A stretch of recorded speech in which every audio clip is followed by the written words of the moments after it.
Buenas noches. Hoy vamos a presentar la 7ª conferencia del ciclo Ultramar dentro del programa de los actos preparativos para el Bicentenario 2012. Y hoy tenemos como conferenciante a Alberto Escobar, que viene desde muy lejos y le tenemos que agradecer que está aquí con todos nosotros.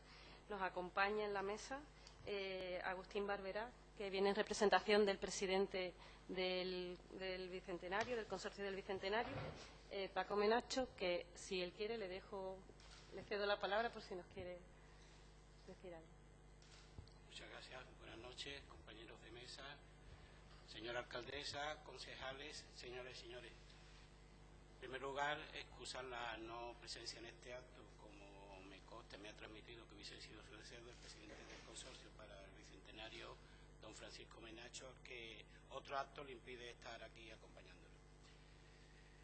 Como ustedes saben, Cádiz y Iberoamérica han estado interrelacionadas desde el siglo XVI dentro de un proceso de influencias mutuas que ha dejado una importante impronta en ambos territorios, convirtiéndose de alguna manera en el espejo uno del otro y viceversa. Esta influencia, fruto de viajes de ida y vuelta, es muy visible, por ejemplo, en la arquitectura. Un paseo por Cádiz y por muchos de los municipios de la costa de nuestro país bastan para comprobar esas huellas de Hispanoamérica y de Iberoamérica en edificios y plazas. Al mismo tiempo, las principales ciudades de las naciones de América Latina también presentan notables vestigios de la arquitectura española. El ciclo de Ultramar, que como bien saben está organizado por el Consorcio del Bicentenario y el Colegio de Arquitectos de Cádiz, precisamente pretende ahondar en estas influencias mutuas en el terreno de la arquitectura a través de un conjunto de conferencias a cargo de expertos de primera línea mundial. Hoy, en la que, si no me equivoco, es la 7ª conferencia, tenemos con nosotros al arquitecto y director general de la Fundación Escuela Taller de Bogotá, Alberto Escobar, que nos va a hablar de Cartagena de Indias, una ciudad que fue fundada en 1533, una ciudad con una fisonomía muy similar a la de Cádiz y que cuenta, entre sus muchos atractivos, con impresionantes fortificaciones, uno de los aspectos que también precisamente caracterizan a nuestra ciudad y a nuestra bahía. De hecho, también, conjuntamente con el Colegio de Arquitectos, el Consorcio del Bicentenario va a editar próximamente una guía de fortificaciones que es fruto de un concienzudo trabajo de investigación, gracias al cual todos podemos conocer todos los detalles y particularidades de esa fabulosa arquitectura defensiva gaditana. Es para mí todo un honor y un lujo poder contar hoy con la intervención del prestigioso arquitecto Alberto Escobar, que seguro nos va a dar las claves de esa influencia recíproca que nos acerca y hermana a España e Iberoamérica, en este caso concretamente con Colombia en materia arquitectónica. En nombre del Consorcio Bicentenario espero que disfruten de esta ponencia y, por supuesto, les invito a que sigan fieles a esta cita, que son la antesala de un acontecimiento también muy importante que tendrá lugar en el año 2012, como es la Bienal Iberoamericana de Arquitectura en Cádiz. Muchas gracias. Contamos esta noche aquí también con Rafael Gómez Agar, director de Caja de Arquitectos, Arquia, al que tenemos que agradecerle el patrocinio que ha posibilitado la conferencia de hoy y la labor que hace Arquia en cuanto a la difusión de la profesión, en todos los documentales que aporta, y él nos va a dar algunos detalles de cómo funciona Arquia, y le cedo la palabra. Gracias, Isabel, por cederme la palabra, y gracias a todos por la asistencia esta noche a esta conferencia.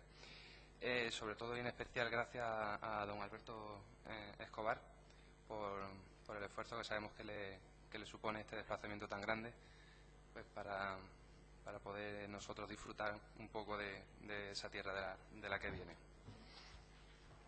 Yo voy a ser un poco breve porque creo que nadie ha venido aquí a oír al director de la Caja de Arquitectos, sino a don Alberto Escobar. Pero por nuestra parte, por la Caja de Arquitectos, y siguiendo el espíritu que hizo que naciera esta entidad, volvemos a colaborar a petición del colegio con el patrocinio de esta conferencia.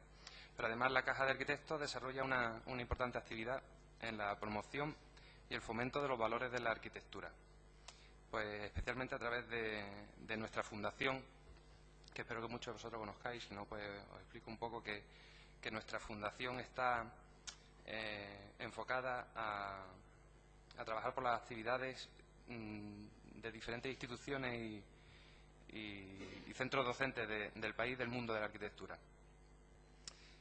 Al mismo tiempo, pues, os recuerdo que la Caja de Arquitectos hace 3 años hizo la apuesta por Cádiz y puso su granito de arena abriendo una sucursal que está aquí en el número 12 de esta misma calle, justo al lado del colegio.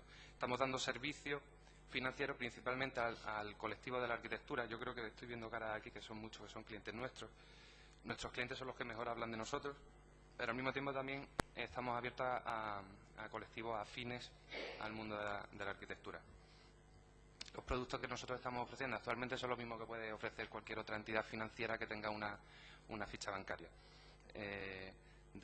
Especialmente en el mundo de la arquitectura nos estamos especializando en lo que sería el tema de avales para concursos públicos, el tema también del anticipo de los honorarios con la administración pública, y digamos que cualquier otro producto que cualquier profesional libre, y en el caso que nosotros nos enfocamos, el arquitecto pudiera necesitar. Yo creo que desde nuestra manera o nuestra filosofía de funcionar, nosotros no somos de hacer ningún tipo de campaña de marketing ni de publicidad, sino que invitamos a cualquier persona que quiera conocer cómo funcionamos o cómo trabajamos, pues que se pasen aquí en la misma Plaza de Minas, en el número 12, que ya os aviso que no parece una sucursal bancaria cuando lo veis desde fuera, porque muchísimas personas no entran sin saber realmente dónde están entrando, pero podéis encontrar una calidad en el servicio para el mundo del profesional, que yo creo, según está el mercado, que podrán hacerlo igual, pero no mejor que nosotros. Y vamos, en principio, eso es lo que nosotros podemos desde aquí aportar al colectivo de la arquitectura, es la ayuda, por ejemplo, en el caso de hoy con la colaboración con el colegio para traernos a Alberto Escobar, y en un futuro, ya para el año que viene, estamos también trabajando por el tema de la Bienal Iberoamericana de Arquitectura, en la cual también colaboraremos estrechamente con el colegio. Bueno, agradecer a Agustín y a Rafael su intervención, y ahora ya voy a dejaros con Alberto Escobar, Wilson White. Él es arquitecto por la Universidad de los Andes desde 1991. Ya se ha dicho, creo que es director de la Fundación Escuela Taller de Bogotá. Además es guionista, presentador de televisión de un programa de arquitectura que cuenta que le hace viajar mucho, y hace cosas muy interesantes en colaboraciones de publicaciones de libros. Yo creo que nos va a ofrecer hoy una buena conferencia. Y antes de despedirnos, quiero excusar a nuestro decano Víctor Gómez, que se encuentra atendiendo actos colegiales muy lejos de aquí y no ha podido asistir. Vale, pues le cedo la palabra a Alberto. Muchas gracias y buenas noches.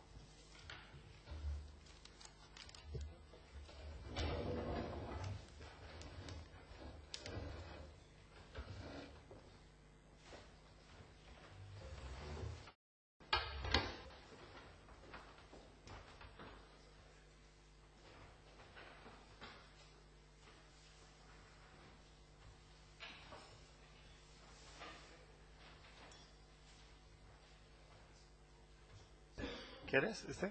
Sí, ok. Hola, buenas noches. Yo también quiero agradecerles a todos, en particular a la Caja de Arquitectos, por haber financiado la posibilidad de que yo viniera hasta Cádiz, y por supuesto a Rafael Gómez y a Tomás Carranza por la invitación. A mí no me pone bravo venir a Cádiz, me encanta, así que no es ningún sacrificio. Yo quería contarles que yo no nací en Cartagena. Mi relación con Cartagena se inicia en el año 2001, cuando me piden que escriba una guía arquitectónica de esa ciudad.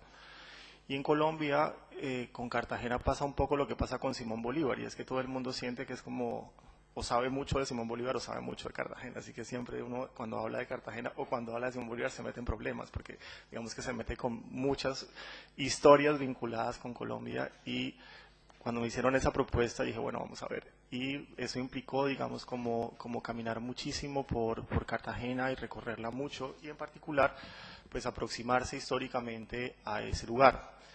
Yo, digamos que hoy justamente, pues cuando me invitaron, quería pensar cómo empezaba, o sea, desde qué momento empezaba a contarles yo la historia de Cartagena. Y siempre cuando uno se enfrenta a ese problema en la historia, a veces es un poco arbitrario, y en ese sentido, y eso fue por casualidad, empecé en Cádiz justo, y hoy justamente cuando íbamos caminando a la hora del almuerzo, me vi como el puerto de Santa María, y no podía creer que cuando primero empecé con la historia que iba a contarles, empezaba en el puerto de Santa María, pero en una Santa María que yo nunca había visitado ni sospechaba cómo era. Entonces, eso un poco lo que les quiero decir es que a veces cuando uno piensa en la historia desde Colombia, eso un poco ahorita lo hablaba con un periodista, nuestros vínculos con España son como por pedazos, y siempre desde pequeños nos enseñan, y ustedes en tal año se independizaron de España y no sé qué, pero igual la historia continúa, como me pasó hoy a mí justamente caminando ahí, encontrar el puerto, y eso me encantó, es decir, poder empezar una historia que sigue y continúa, y no que pasó hace 500 años como vamos a empezar a mirarla, pero efectivamente hace 500 años hubo 3 personajes, Juan de la Cosa, Alonso de Ojeda y Américo Vespucci, que efectivamente, vamos a ponerlo aquí, que efectivamente tocaron por primera vez el territorio que iba a ser lo que después denominaríamos Colombia en 1499, y que de alguna manera empezaron a prefigurar lo que sería la historia de Cartagena sin que Cartagena existiera todavía físicamente. Estos 3 personajes siguieron, digamos, como el espíritu de ese siglo XV, en donde, como decían muchos, se había descubierto más que en los últimos 1000 años. Recuerden que el almirante Colón afirmaba que había descubierto más de 1000 islas y que adicionalmente había visto los ríos que nacían en el paraíso. Yo creo que si uno escucha eso, automáticamente se arpaba y se iba a buscar lo que se iba a encontrar al otro lado del Atlántico. Y eso fue finalmente lo que hicieron esos 3 personajes que tuvieron destinos distintos. Américo regresó a Sevilla, más pobre probablemente de lo que se había ido, y por una serie de casualidades, su texto, que fue traducido, pues que él mismo había escrito en latín, básicamente empezó a ser difundido muchísimo, y por otra serie de casualidades pues terminó convirtiendo su nombre en el nombre de todo el continente, lo que no deja de ser maravilloso. Y los otros 2, Ojeda y de la Cosa, van a regresar a Cádiz justamente y se van a reunir con Rodrigo de Bastidas, y van a volver en 1501 ya a recorrer toda la costa caribe colombiana.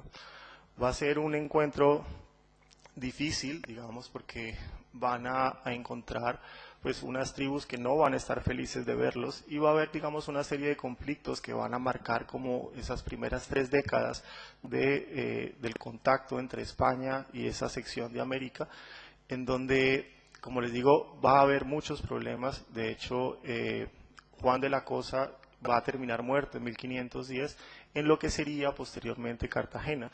Ahora, a mí personalmente lo que me parece maravilloso es que en ese viaje Bastidas va a empezar a darle nombre a sitios que todavía no existen.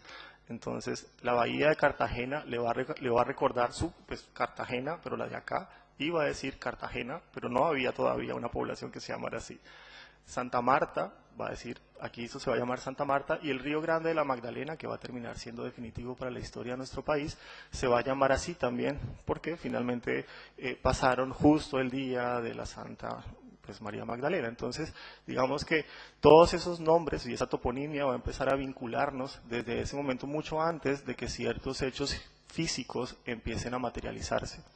Como les digo, de la Cosa va a morir en 1510 entonces en lo que va a ser el puerto de Cartagena, que básicamente, pues este es un mapa más o menos de la época, queda aquí, bueno, ya lo vamos a ver con más precisión acá, es decir, ellos llegan aquí al Cabo de la Vela y van a empezar a recorrer toda esta costa hasta llegar aquí, al Urabá, ya reconociendo toda una zona que en principio va a ser muy próspera en la medida en que van a encontrar oro, y como saben, pues el oro obviamente pues incitaba a muchos más viajeros a venir, y uno de esos viajeros, pues que es Bastidas, va a fundar Santa Marta, que no aparece aquí, pero que queda acá, y luego, buscando Santa Marta, va a llegar Pedro de Heredia, quien, pues, estando en Santa Marta, va a tomar la decisión entonces de regresar a España y solicitar la autorización para fundar una ciudad, como efectivamente lo va a hacer en 1533.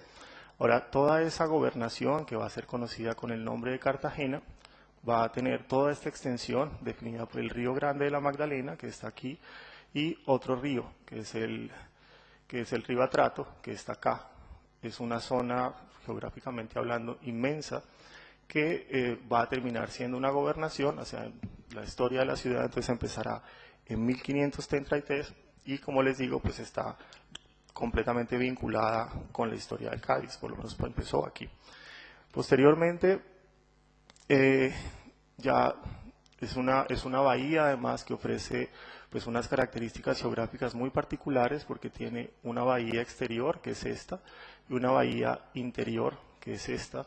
La ciudad está acá.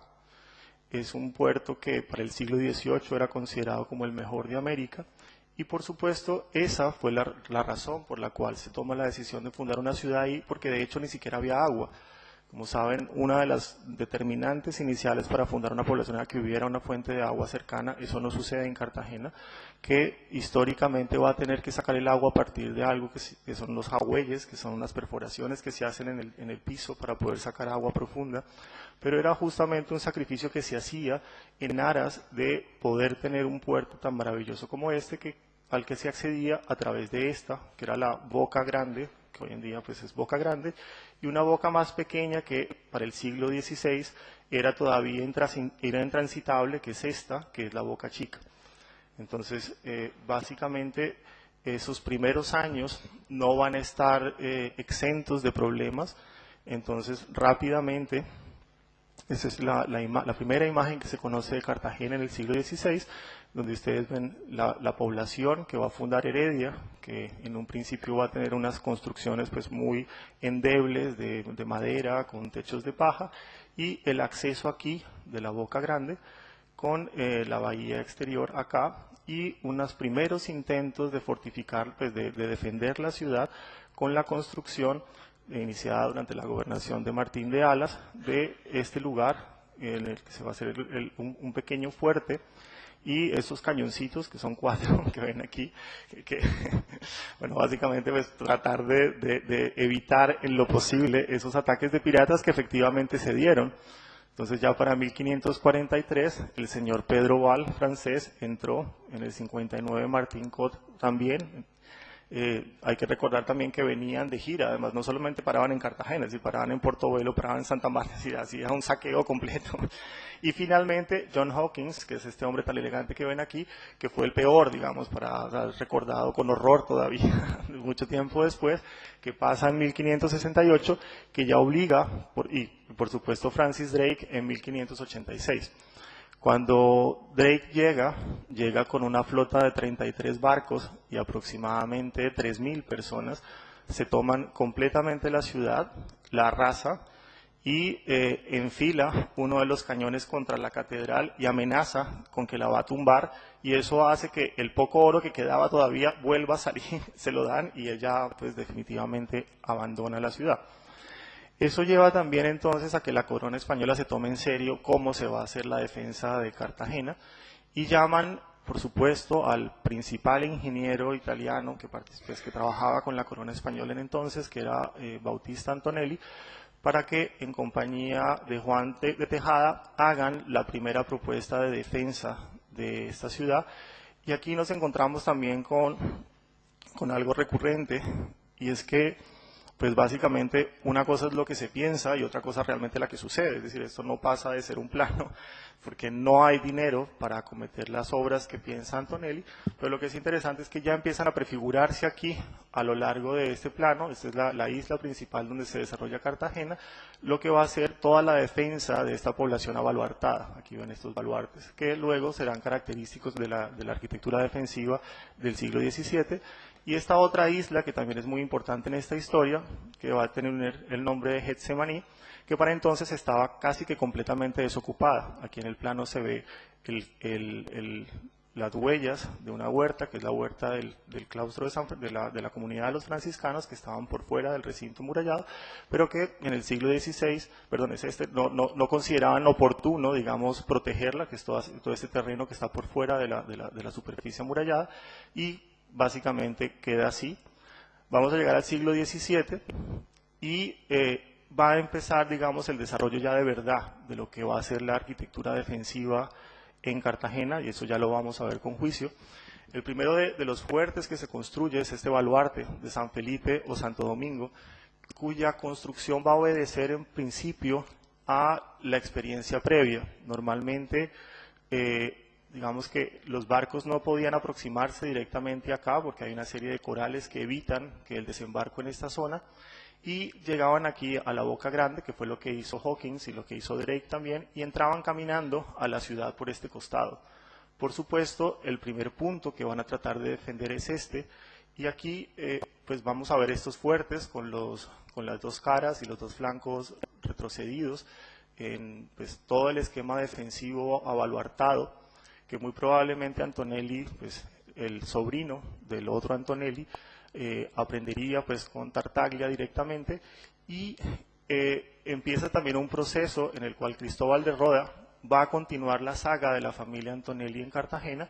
Cristóbal de Roda va a tener una historia increíble porque durante los 40 años que permaneció en Cartagena jamás volvió a España, a pesar de que era la persona que dirigía las obras, y siempre que le pedían que fuera mandaba a otro, hasta 1631 cuando muere. Es decir, era una persona que sabía delegar y que sabía que lo importante era estar donde se hacen las cosas y punto, o sea, no se ponía con problemas. Entonces, luego se va a defender, por supuesto, el ingreso a la bahía, que era fundamental, a través de lo que se va a conocer como la plataforma de Sant'Ángel, aquí en el extremo de esta isla, que es conocida como Tierra Bomba. Nuevamente pues van a ver toda la arquitectura baluartada, característica del siglo XVII.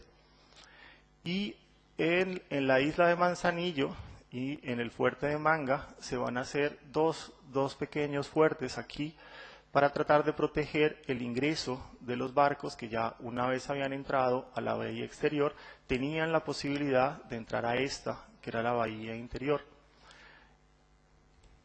Asimismo, en esta esquina de Boca Grande va a aparecer este, que es ya un proyecto de mayor envergadura, también con una planta cuadrada, 4 baluartes en los extremos, nuevamente con Cristóbal de Roda y Alonso Turrillo de Yebra, que ya lo van a ver después. Va a participar también en la construcción de la Casa de la Moneda.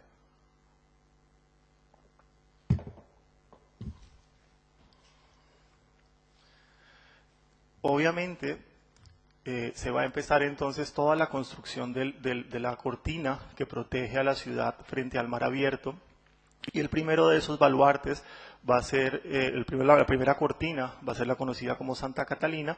Esta ya es una foto actual de esa cortina, que va a tener una serie de modificaciones que se van a sofisticar ya mucho más con Juan de Herrera y Sotomayor en el siglo XVIII.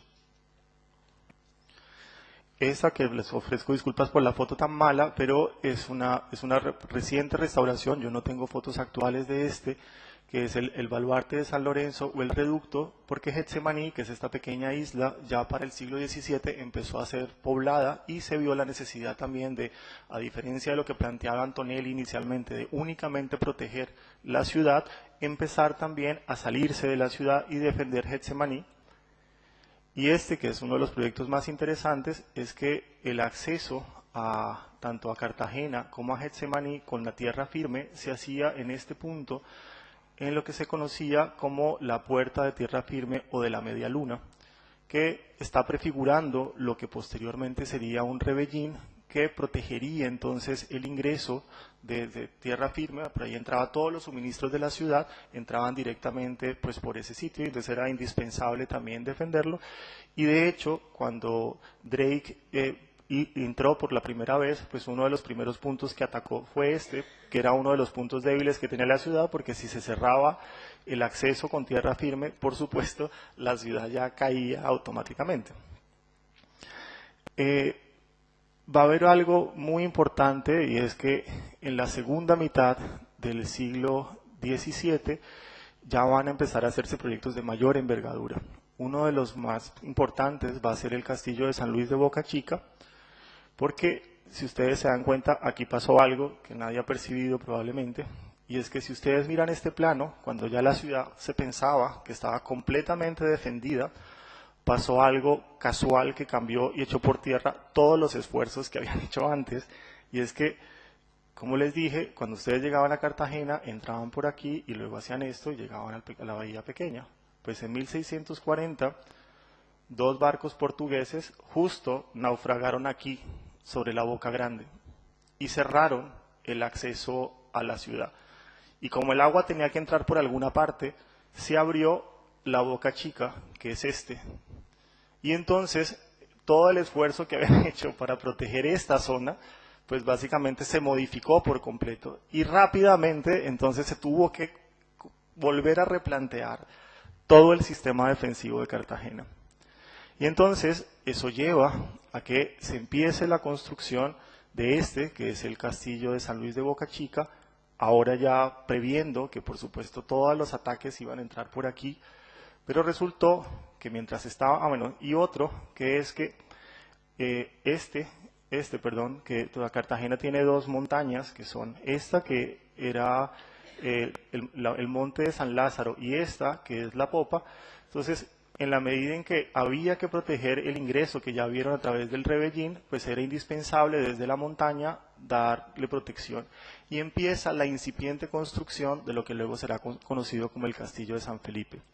Ahora, como todas estas obras se demoraban, en ese lapso entró el barón de Pointí, que era otro de estos piratas, en este caso francés, que también juiciosamente quemó la mitad de Cartagena, juiciosamente también se llevó todas las arcas que quedaban, por lo menos la mitad de lo que tenían, y los dejó básicamente en la inopia en 1696.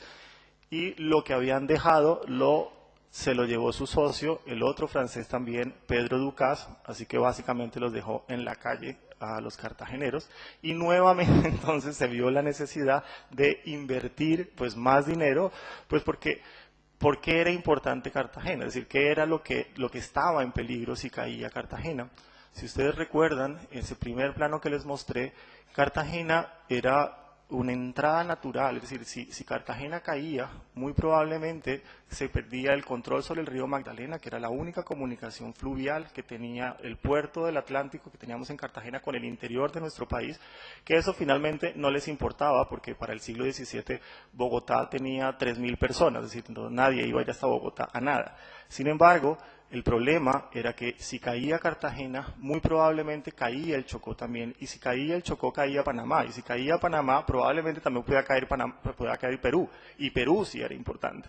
Entonces, el hecho de que Cartagena estuviera tan próximo a Panamá y que adicionalmente los barcos que salían cargados de oro iban a Panamá, pasaban a Portobelo y fondeaban en Cartagena, hacía indispensable pues que estos piratas y estos corsarios que pasaban por la ciudad no pudieran irse impunemente con todo el esfuerzo de todo el oro que se había conseguido en el Perú. Entonces, digamos que sí era un problema grave poder asegurar que Cartagena no cayera en manos de estas personas, y llegamos, digamos, al siglo XVIII, que es donde realmente empieza el verdadero proyecto defensivo importante de Cartagena.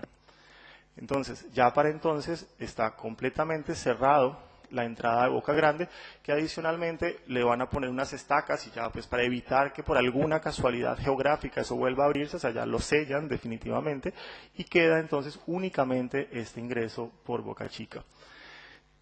Llegará entonces a la ciudad Juan de Herrera y Sotomayor, que ya empezará a sofisticar pues muchísimo todo el cordón amurallado, con la entrada de la Boca del Puente, que es justamente el lugar en donde la isla de Getsemaní y la isla de Cartagena se conectan o se conectaban a partir de una calzada que era conocida como de San Francisco.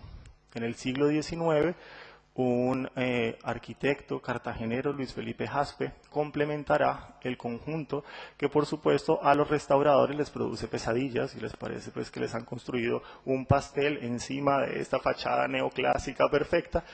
A mí personalmente no me preocupa, es decir, pues los cartageneros hoy la Puerta del Reloj la consideran el símbolo de su ciudad y pues los arquitectos no podríamos ser tan tontos de ocurrírselo remotamente, tumbarles ese lugar. Y pues finalmente lo que es interesante también es que conviven dos momentos de la historia de la ciudad, que me parece que ya hacen parte pues de su ADN, así que no es imposible cambiarlo. Está también el primer proyecto para Boca Chica. Recuerden que estaba aquí San Luis y por supuesto había que cruzar el fuego con otra fortificación de menor tamaño. Entonces el primer fuerte de San José lo van a construir justo enfrente al otro para proteger esa entrada por Boca Chica. Estas son imágenes antiguas de ese fuerte de Boca Chica.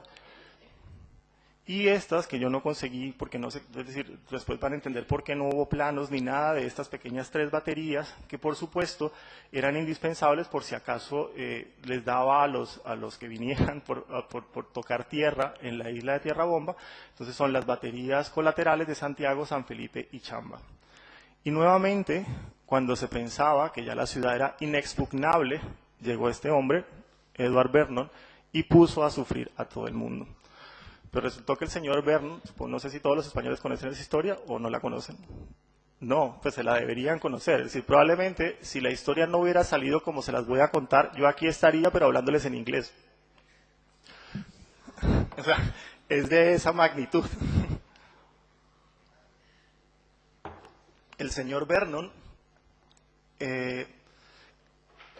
digamos maquiavélicamente, Inglaterra sabía que iba a entrar en guerra con España en 1739 y Vernon se prepara. Entonces manda unos espías a Cartagena para que revisen juiciosamente cómo está el sistema defensivo. Y entonces, en 1739 se declara la guerra y en 1740, en marzo de 1740, se aproxima por primera vez. Y se encuentra con otro personaje que era tuerto, le faltaba un pie y que se llamaba Blas de Leso, que a pesar de su mitad, digamos, de la mitad que le faltaba, le sobraba en talento militar, porque finalmente eso eran huellas de las 22 batallas que tenía encima, y lo sacó corriendo de Cartagena las 2 veces que trató de aproximarse.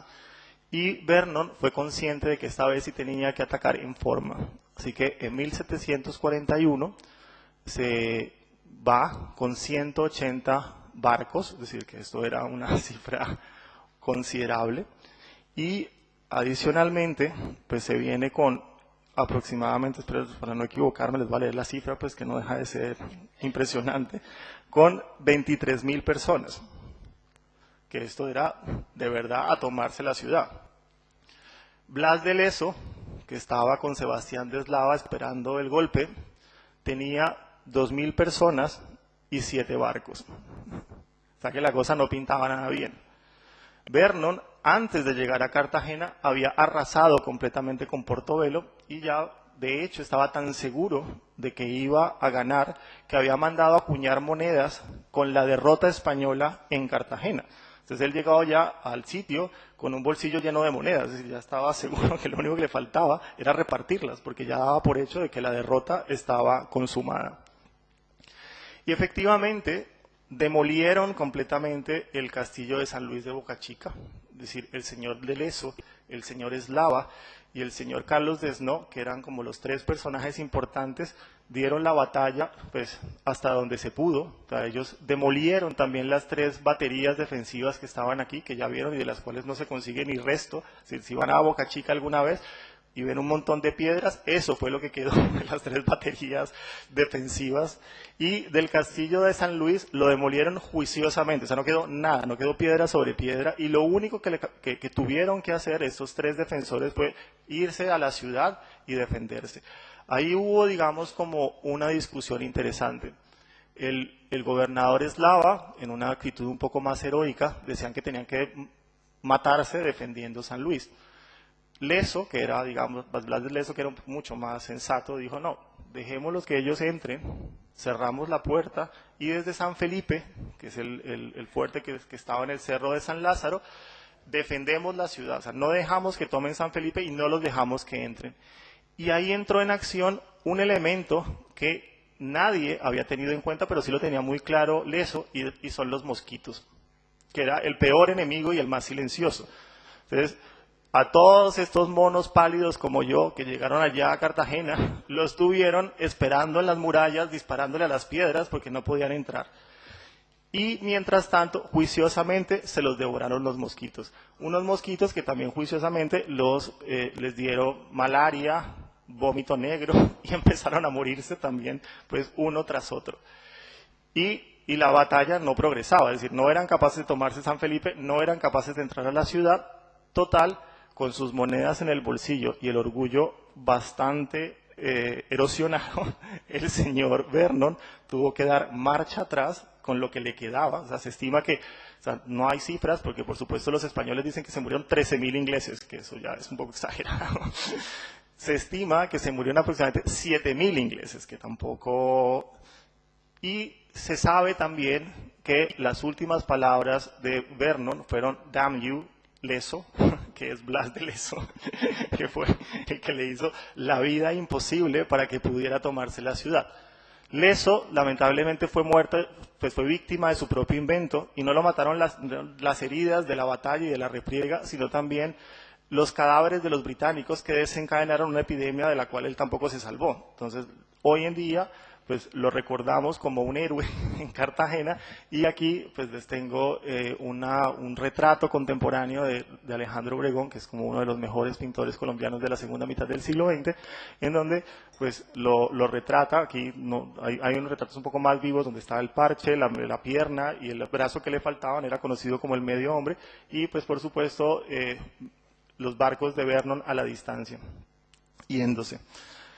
El ataque de Vernon hace que finalmente se replantee, ya para la última mitad del siglo XVIII, todo el sistema defensivo de Cartagena, porque, pues, como les conté, el fuerte de San Luis pues quedó reducido a no quedó nada, y las piedras entonces fueron reutilizadas para la construcción de otros fuertes que les voy a mostrar ahora, y asimismo se aprovechó ya para hacer que el fuerte de San Lázaro, que es el de San Felipe, que había sido nombrado así en honor a Felipe IV, ya fuera pues una fortaleza inexpugnable. Y esta es la imagen actual de ese fuerte, desde el castillo de San Felipe, que sin duda pues es uno de los íconos que tiene Cartagena.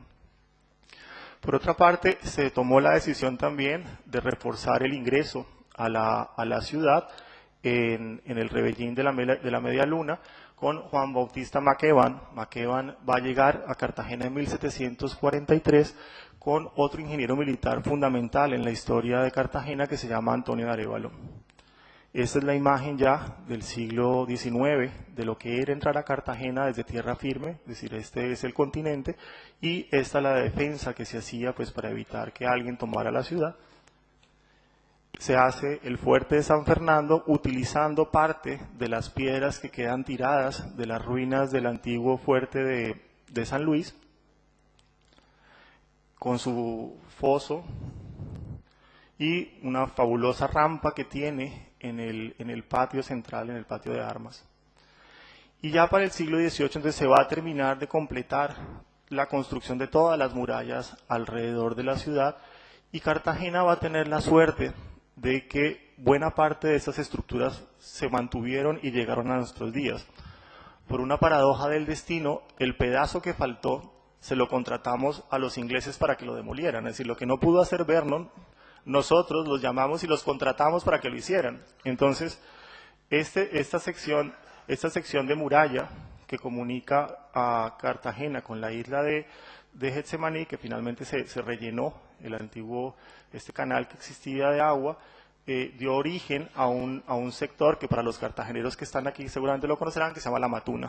Entonces, para Colombia este acto fue muy importante también porque la población fue la que salió a defender las murallas y obligó a que los contratistas ingleses volvieran a huir de la ciudad. Es decir, fue, digamos, como una de las primeras acciones colectivas para evitar que ese patrimonio construido se perdiera. Y entonces hasta ahí llegaron las demoliciones, así que pues digamos que se perdió toda esta sección, pero no mucho más hay que lamentar.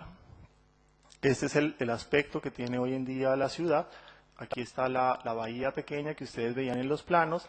Este es el sector de Getsemaní, acá.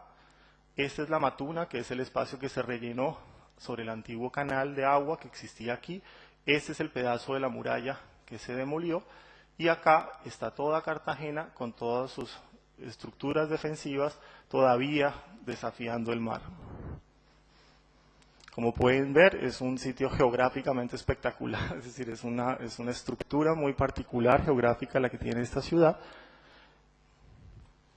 Y aquí vamos a repasar brevemente algunas de esas estructuras, como el baluarte de Santo Domingo, que ya habían visto en planos, con las dos caras mirando hacia el mar, los dos flancos retraídos, como era característico de la arquitectura baluartada.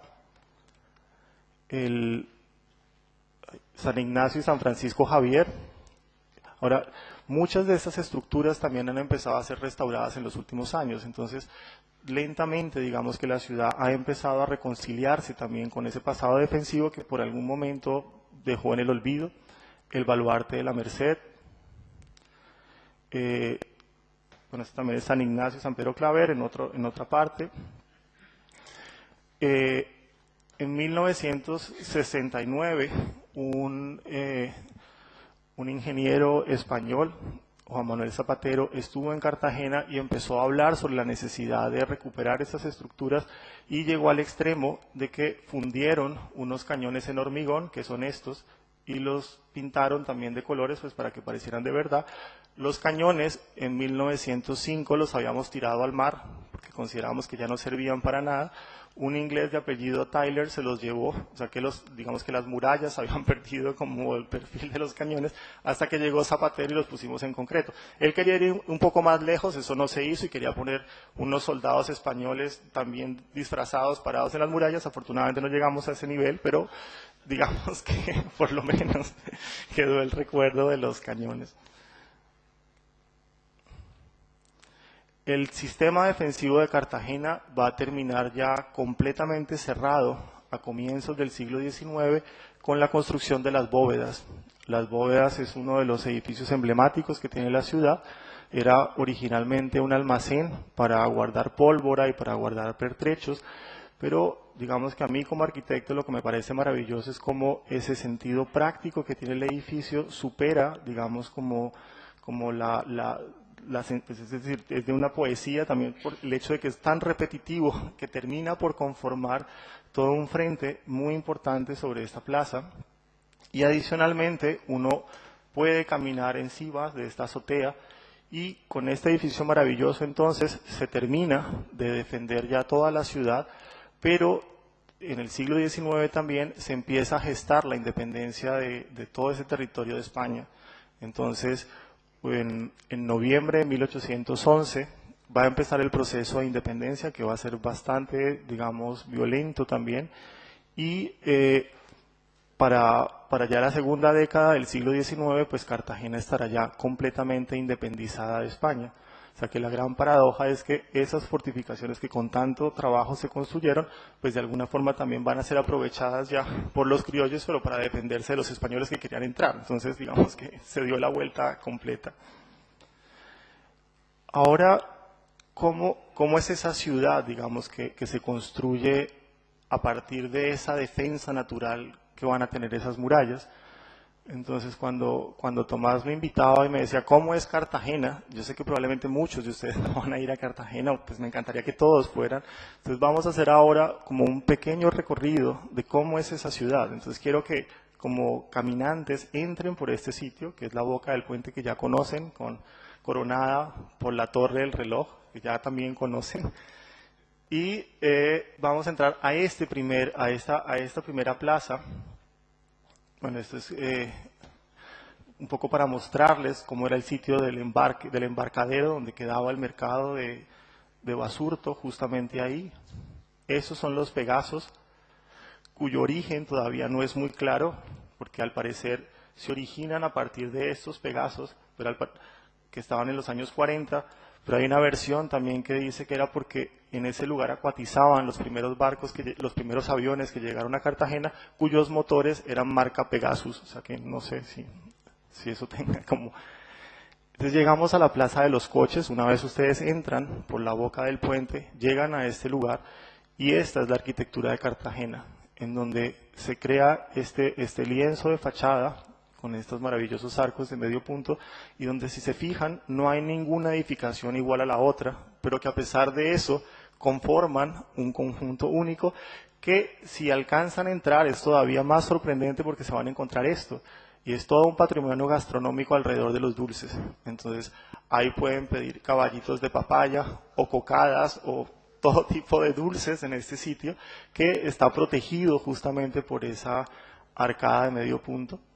Si continuamos caminando, o sea, estábamos aquí, ahora vamos a ir a la Plaza de la Aduana, en donde nuevamente van a ver estas casas pues muy discretas, me parece a mí, con estos balcones en los segundos pisos, y con el centro, la escultura de Cristóbal Colón, que regaló el dueño de esta casa, que era conocida como la Casa de la Isla, el señor Juan Bautista Mainero, que creo que es este señor muy elegante que está aquí, justamente muy orgulloso, porque él básicamente se hizo rico trayendo en los barcos mármol que servía como lastre. Entonces importaba, y el lastre, que era el mármol, lo vendía también, pero ese no pagaba impuestos. Entonces, pues, claro que eso le sirvió para hacer una fortuna muy grande.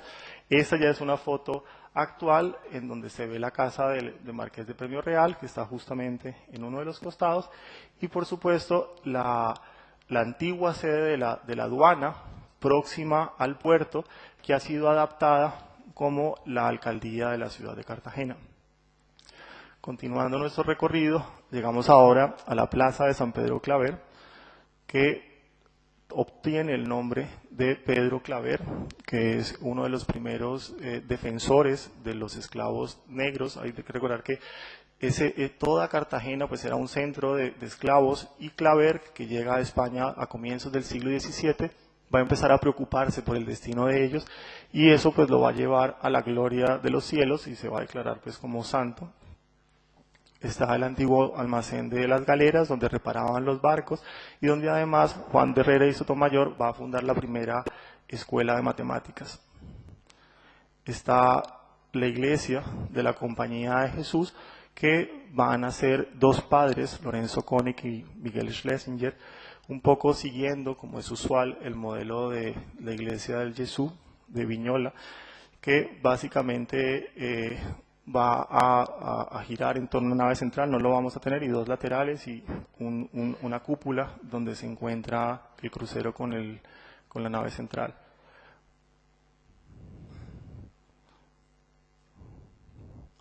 Y el claustro, hoy justamente con Tomás caminábamos por algunos de los claustros de Cádiz, y yo le decía que la escala era completamente diferente, es decir, que sí tenemos claustros, pero son un poco más, no tan altos, normalmente muy sencillos, con también arcos de medio punto, apoyados sobre columnas toscanas. En el caso del claustro de la Compañía de Jesús hay un pequeño museo de arte, también un museo de arte colonial en el primer piso. Y luego, continuando, llegamos a que es el colegio, el antiguo colegio y hospital de los jesuitas, que como se dan cuenta, se aprovechó de una de las primeras lienzos de muralla que se tuvo sobre el frente del mar y lo utilizó como cimiento. Esto fue como uno de los primeros problemas que tuvieron los defensores de la ciudad, porque los jesuitas no quisieron correr el edificio y lo que tocó correr fue la muralla. Entonces la muralla se hizo un poco más adelante. Se llega a esta, que es la Plaza de Santa Teresa, con un edificio que parece muy antiguo, pero tiene apenas 15 años, que es el Hotel de Santa Teresa, que da cuenta un poco de las dificultades que tienen algunos arquitectos a la hora de intervenir en los centros históricos. Entonces aquí básicamente se apeló a un repertorio completamente neoclásico, pero terminando el siglo XX. La Plaza de Bolívar, que es el corazón mismo de la ciudad, porque está Bolívar, por supuesto, ya les dije lo difícil que es hablar de Bolívar y lo importante que es Bolívar para nuestro país, pero que es una plaza que, si ustedes dan cuenta, tienen árboles y la gente juega al dominó y tiene, digamos, como una actividad muy importante. Y por supuesto, el célebre Palacio de la Inquisición, con su portada barroca, que probablemente es una de las portadas más impresionantes, la única que de esas características que está en la ciudad, Y hay que recordar que la Inquisición, pues aquí no fue tan terrible, es decir, creo que condenó únicamente a muerte a una persona o dos, con una pequeña ventana aquí, que era donde básicamente se acusaba a la gente de manera anónima, o sea, la gente por esa ventana metía los papelitos en los cuales solicitaba que alguien abriera una investigación sobre alguien que le caía mal, seguro. Y una ciudad que va a seguir creciendo, es decir, Cartagena, y eso es una historia que ustedes probablemente no conocerán, pues no se acaba en 1826 o 27 cuando ya se declara independiente de España. Cartagena va a pasar un momento difícil y es porque durante la Guerra de la Independencia es una de las ciudades más afectadas porque va a ser víctima de un sitio muy importante durante la Guerra de la Independencia y porque adicionalmente el canal del dique, que es un canal que permitía la comunicación con el río Magdalena, va a sedimentarse, entonces va a perder importancia que va a adquirir otro puerto que va a ser Santa Marta.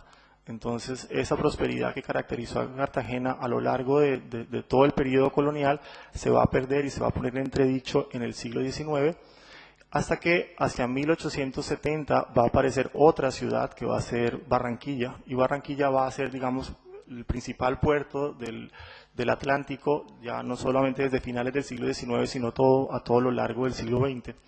Sin embargo, Cartagena va a tener un presidente que va a ser 4 veces presidente, que es Rafael Núñez, y va a permitir otra vez, por un periodo corto, que Cartagena tenga como un segundo aire, y ese segundo aire se va a ver reflejado en ciertas edificaciones construidas ya en los primeros años del siglo XX. Esta, por supuesto, que es la catedral, que queda en el marco de esa Plaza de Bolívar, y la Plaza de Santo Domingo. Recuerden que el baluarte de Santo Domingo quedaba muy cerca a este lugar, que era conocido también como San Felipe. Es una plaza en donde está la iglesia de Santo Domingo, recientemente restaurada, el claustro de Santo Domingo, que también fue restaurado por la Agencia Española de Cooperación, y donde funciona el centro de formación de la ESID en Cartagena, con sus arcadas de medio punto nuevamente, de 2 niveles, sin tener es probablemente el más alto que tiene la ciudad y uno de los más importantes. Y esta, que es una casa característica cartagenera. Tipológicamente en Cartagena hay 3 tipos de casas. Esta es conocida como una casa alta con entresuelo. Y la característica es que tiene una portada con un entrepiso, si se fijan acá. Entonces, cuando uno entra a esta casa, se encuentra normalmente con un puente que comunica el entrepiso de este nivel con el entrepiso de este nivel. Hoy, cuando me explicaba Tomás cómo funcionaban las casas en Cádiz, me decía que el primer piso, creo, destinaban para el comercio, y en Cartagena eso sucede, es decir, también sucedía lo mismo, pero este segundo era el del almacén, mientras que en el último era, por supuesto, el área, pues la planta noble de la casa, donde estaba el señor que vivía en la casa, que normalmente pues tiene balcones que dan directamente sobre el exterior, y estas que se llaman ventanas de caja. Entonces, la característica es que son 2 pisos, pero el primero es un poco más alto, realmente tiene 2 niveles, con ventanas de caja, que son estos. Estas eran las casas, digamos, grandes e importantes, pues de las familias grandes e importantes cartageneras. Intervenciones en el siglo XX, como esta, de un arquitecto, Rafael García Rey, al que hace aproximadamente 35 edificios en el centro histórico, hasta que le quitan la licencia de construir y lo sacan de la ciudad, pues porque ya había roto completamente con la escala característica de la ciudad, a pesar de que también apelaba a todo ese repertorio neoclásico. Y esta, que es una visitante reciente, que es conocida como La Gorda o La Figura Reclinada, que es una obra de Botero.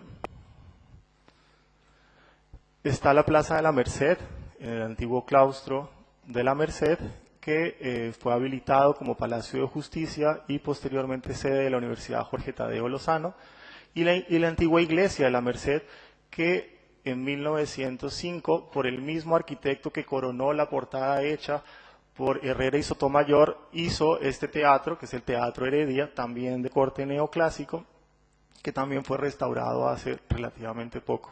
Esa es la fachada, que tiene todos los tipos de problemas, pues por haber usado la planta de una iglesia para tener un teatro, o sea, no tiene foyer el teatro.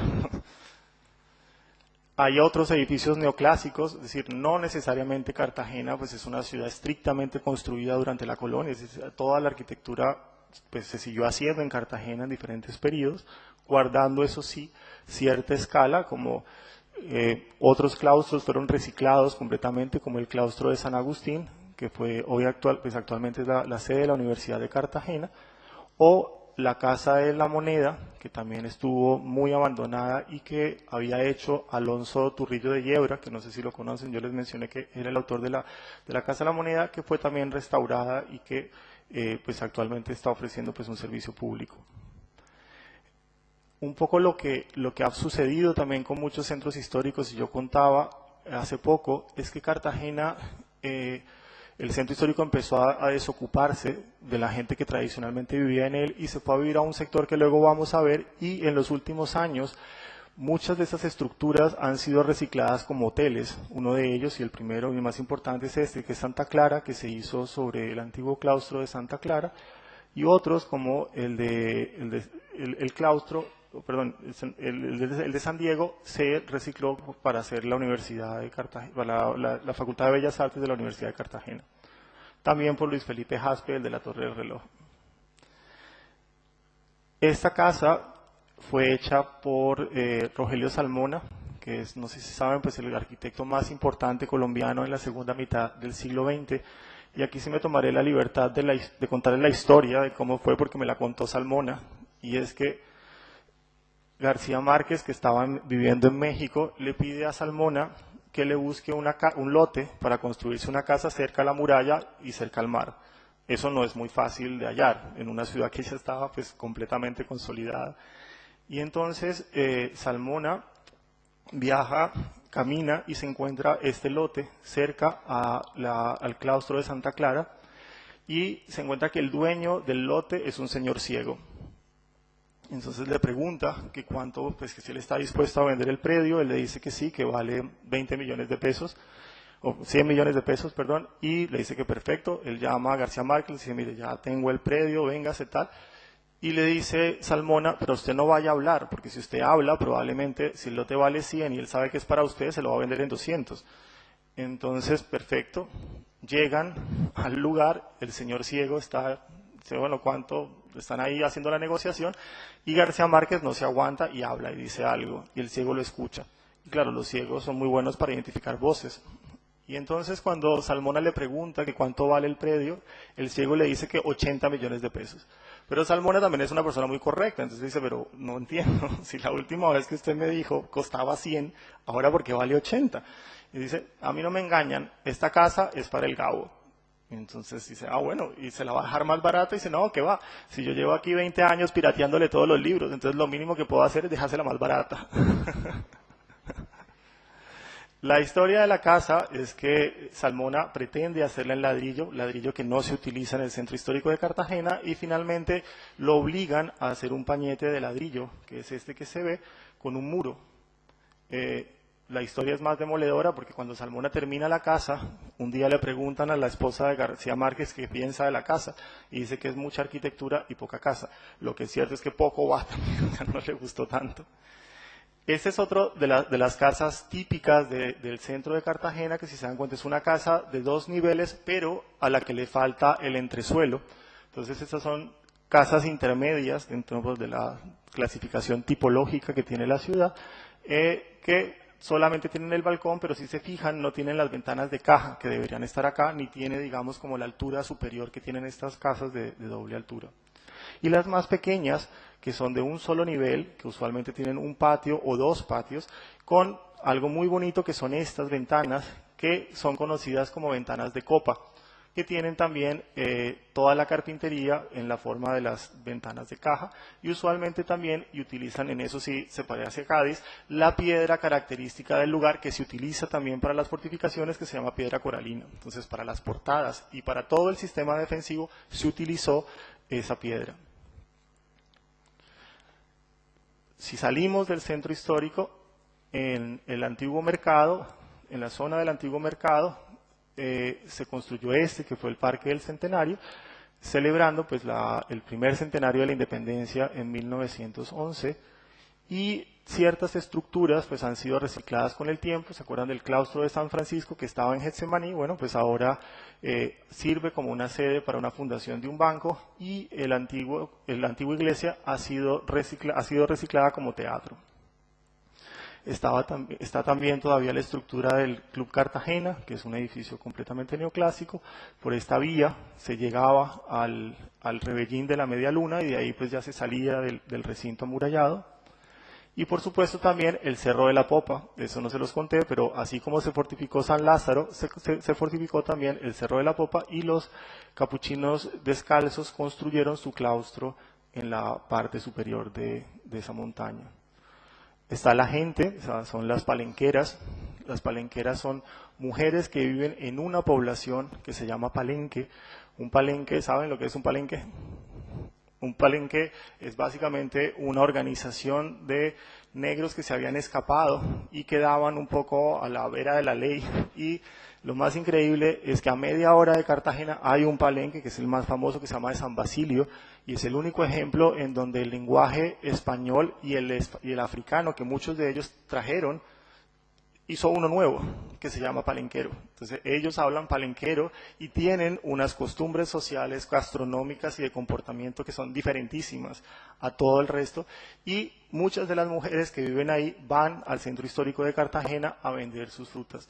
Y les cuento eso porque los arquitectos hemos sido muy tontos durante mucho tiempo y pensamos que lo único importante que hay que salvar de los centros históricos son los edificios, y se nos olvida toda la gente que vive en esa ciudad.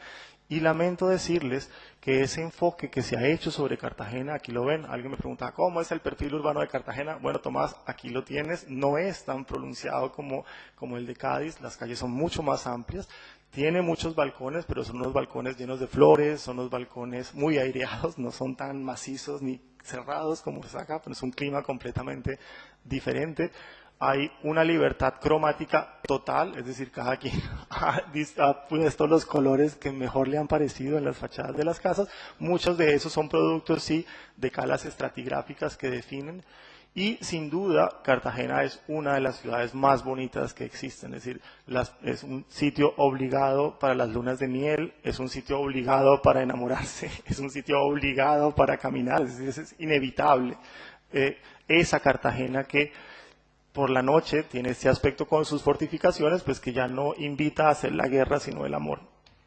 Y hay otra Cartagena también, que fue la que salvó, digamos, de la destrucción a la Cartagena que ustedes vieron, y es que en el siglo XX empezó la ciudad a crecer y hubo ciertas migraciones. La primera de ellas fue un barrio que se llamaba Manga, se llama todavía, y la más importante en la segunda mitad del siglo XX fue esta, que es Boca Grande, cuando el modelo dejó de estar en Europa y empezó a estar en Estados Unidos, y nos quisimos parecer, y se ha logrado bastante bien, a Miami. Entonces, todas esas aspiraciones de torres, de turismo, de playa, de bikini, afortunadamente se han podido desfogar en toda esta zona, y el centro histórico pues se mantuvo cerrado, y pues con otras personas que vivieron ahí y lo cuidaron, y este es el aspecto que ustedes tienen cuando llegan por esa bahía grande. O sea, ya no es un lugar como el que encontró Óptimo Hawkins para desembarcar. Hay otros piratas, pero en los inmobiliarios que han hecho, digamos, como todos estos edificios, en donde en algunas ocasiones esta Cartagena ha sido conocida como la Cartagena saudita, es decir, aquí cada vez tratan de hacer edificios más altos. Y no es la única Cartagena. Hoy en día, Cartagena tiene ya casi 750.000 habitantes. O sea que también aquellos que van a ir a Cartagena y creen que la única Cartagena es la amurallada, tampoco están en lo cierto. Es decir, Cartagena recibe una de las mayores poblaciones flotantes del proceso de violencia que vive Colombia, y lamentablemente pues viven en una situación bastante precaria, en donde lentamente, como no hay dinero para construir, porque la tierra es muy cara, se ganan el terreno en la ciénaga. Entonces, todos los camiones, todos los carros que ven los camiones que ven con escombros, los llevan para lentamente ganar espacio en la ciénaga y poder construir directamente sobre el agua, un terreno que no les cuesta. Entonces, hoy en día Cartagena tiene también un serio problema con todas estas personas que lentamente han empezado a vivir por fuera de su cordón amurallado, que es el que todos conocemos, y sería deseable que lentamente entonces pues esa prosperidad que ha vivido ese cordón amurallado de alguna forma empiece también a beneficiar a estas otras personas que están por fuera de él. Ahora, ya para rematar, quería contarles que siempre esa memoria defensiva va a estar ahí. Cuando Zapatero hace su libro sobre las fortificaciones de Cartagena en 1979, él menciona un fuerte, que es el fuerte del Ángel San Rafael, que va a proteger al fuerte de San Fernando en la entrada de Boca Chica, y se sospechó que ese fuerte ya no existía, y resultó que sí, que a finales del siglo XX apareció, es decir, unos estudiantes de arquitectura que habían leído el libro, fueron, verificaron, y lo que se pensaba que era una montaña, pues no, era un fuerte que estaba excavado directamente sobre la montaña, y empezó a hacerse todo el proceso de restauración justamente para recuperar la memoria de esas fortificaciones que así a veces no pensemos en ellas, vuelven y aparecen en los momentos más inesperados. Y se hizo una restauración en Boca Chica, que también es una de las zonas más deprimidas que tiene Cartagena, pero que gracias a toda la importancia que se le dio por la aparición del fuerte, un presidente colombiano que se llama Ernesto Samper les regaló la luz eléctrica. Entonces, el día que se inauguró el fuerte de la restauración del fuerte del Ángel San Rafael, se le dio energía eléctrica a toda Boca Chica. Y por supuesto, nunca olvidar que las ciudades son el reflejo de todos nosotros, de todas las personas, de todos los momentos, que es un poco lo que quería mostrarles en esta imagen, que a veces se olvida también, porque por otra paradoja de la vida, esas murallas que se construyeron para evitar que piratas extranjeros llegaran, pues fueron incapaces de controlar el hecho de que hoy en día Cartagena está en manos de muchas personas que no nacieron ahí. Entonces hay franceses, italianos, norteamericanos o bogotanos que compran las casas de Cartagena y que lamentablemente han despoblado ese centro histórico que antes era muy vivo, que antes era muy rico, que antes estaba lleno de actividad y que hoy en día es un sitio óptimo para tomar fotos, es un sitio óptimo para hacer películas, pero probablemente no para vivir, lo que no deja de ser triste. Entonces yo tendría la esperanza de que nosotros en el siglo XXI estuviéramos en capacidad no solamente de lograr que ese centro amurallado pueda ayudar a salir de la pobreza a todas esas personas que están lentamente poblando el exterior de la muralla, sino que también lentamente vuelva a poblarse y vuelva a ser vivo y deje de ser un museo ese centro histórico. Y ya lo último, que es la pregunta que seguramente me van a hacer y que ustedes estarán pensando, es ¿en qué se parece Cádiz a Cartagena? Y eso lo he pensado y me lo preguntaba un periodista hace un momento, y yo les diría que no deja de sorprenderme que muchas de las personas que configuraron Cartagena o las ciudades colombianas o el país donde yo vivo, tenían un sueño en su cabeza, un sueño de construir ese nuevo mundo, ese nuevo orden, pero creo que los sueños no son rigurosos, o sea que uno no puede buscar, digamos, parecidos rigurosos. Y yo creo que eso finalmente es lo que es maravilloso entre Cádiz y Cartagena, que son producto de un sueño, el caso de Cartagena, pero que no es un sueño riguroso y que por eso los parecidos no saltan a la primera vista. Y muchas gracias.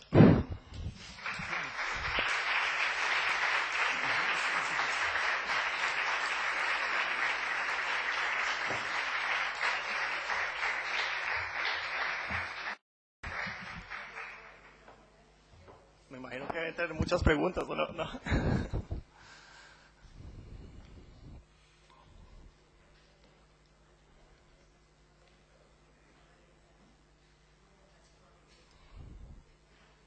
Si tienen preguntas o algo, no, me encantará resolverlas.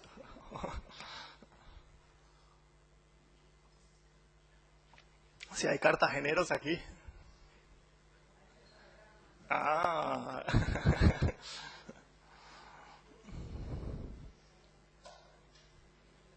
Bueno, si no hay dudas, bueno, muchas gracias nuevamente.